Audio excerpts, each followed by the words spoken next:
This is a demonstration of the federalreporting.gov Recovery Act Section 1512 recipient reporting functions. In this demonstration, we'll be showing the major features of federalreporting.gov and providing an overview of the site's structure. This demonstration is not intended to be comprehensive training or cover all possible conditions that may be encountered in the reporting process. Other sources of information have been developed to assist you in completing your reports. Those include a step-by-step user's guide, an ongoing list of frequently asked questions covering policy and technical questions, Recovery Act policy and guidance including the Act itself and associated guidance such as OMB memorandum and Federal Acquisition Register cases and clauses. Many agencies have also posted specific information on their websites to assist you in reporting. That information is typically found off the agency's home site in the recovery directory. So a website like www.hhs.gov/recovery. There's context-specific help embedded in the federalreporting.gov reporting tools. And federalreporting.gov Service Desk is available to provide technical assistance. This demonstration is for illustration purposes only. The specific situation covering your report may vary. Any questions between the information in this presentation and official policy or the Act itself must be resolved in favor of those official sources.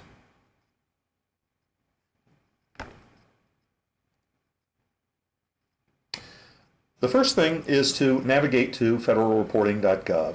You need to go to www.federalreporting.gov. The next step is to log into the site. This demonstration will assume that you have registered and obtained your FR PIN. Once we log in, you will encounter a screen that displays the terms and conditions for accessing the website. This is fairly standard for government information systems and essentially says that you have cause to access this site and that you're there for official purposes. Once you've reviewed this information, click Accept to proceed to the website. Okay, now we're going to walk through the federalreporting.gov interface and show you some of the features of the website.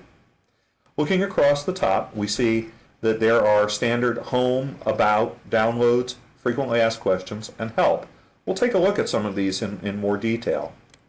The About menu item describes the general features of federalreporting.gov. You can see that it's there for submitting sites, it's there for registration, it's there for review and comments on the reports, and also provide the ability to update or correct reports when appropriate. The Download section has lots of information to help assist you in completing your recipient reports and interfacing with the federalreporting.gov solution. We won't go through all of the information, but it includes the templates, it includes a wide array of documentation in both standard forms and more accessible forms.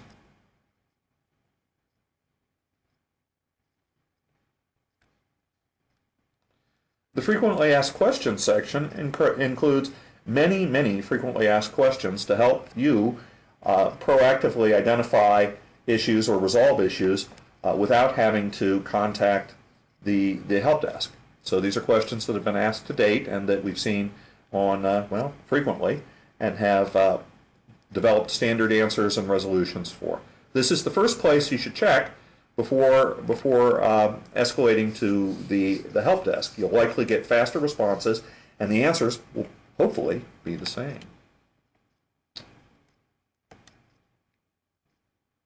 Under the Help section, you can see that this is some information about our service desk. The service desk is not 24 hours a day. It has a schedule, and this identifies the schedule for the service desk and the across the timeline and the associated dates. It shows you how to email questions and chat. Okay, we'll return to the home page now. Now you can see in this top left box that we are registered, that we are signed in, and that we are signed in as a recipient user. that we're a recipient who has accessed this site. We also see that our recipient has 4 unread messages. We'll come back and we'll take a look at those in a moment. Moving down the left side, we can see the status of the current reporting cycle. This is we're currently in the initial submission period.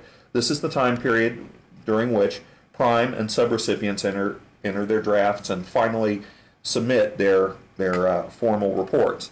This would happen in days 1 through 10 after the end of the quarter. There's the section for creating and uploading reports. There's the Create Report, which allows you to access the Recovery Act online form, and then there's the Upload Report that allows you to submit either an Excel standard spreadsheet form or an XML extract version of the form. And then there's the opportunity to validate the file. This is most appropriate for the Upload Report option. You may want to look at your report before you finally click Submit to make sure that your data is properly structured, that your information in the fields is properly structured, and that the federalreporting.gov system will consume that. We won't go through these specific elements because we cover those in separate presentations. The Quick Links identifies reports for the recipient user, the logged in user. It identifies reports for prime recipient, reports that have been submitted by this user as the prime recipient and as the subrecipient. We will take a look at those in more detail in this briefing. Lastly, we can see that there is information about the administration of the site and the information. So there's a My Account. This allows you to change contact information. There's the My Work Queue, which helps you identify reports that have been commented on. There's the Request an FR-PIN. That's part of the registration process. And there will be a list of registered Dun & Bradstreet numbers that have already completed their registration process with federalreporting.gov. This may be useful to agencies or recipient organizations to see whether their DUNS number, their associated DUNS number, has been registered already with the site.